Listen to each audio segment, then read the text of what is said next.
Myers Woodshop makes DIY lanterns.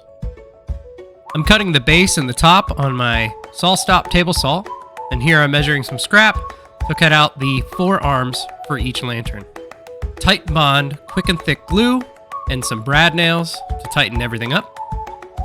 I'm making 2 at a time because you need them in pairs.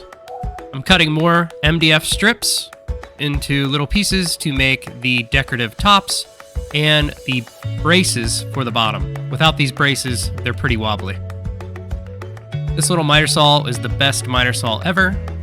You can see here my little decorative tops, gluing them down, shooting some brads from underneath, and boom. We paint them black, and we put them on the front porch. My wife wanted them extra tall to match her extra tall battery-operated candles.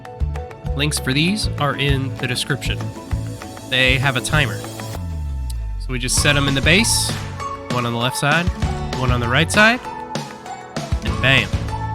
Beautiful decorations, especially for the Christmas season, which we're in right now. Look even better with the lights out. Thanks for watching. Make sure to hit that like button and subscribe. See you next time.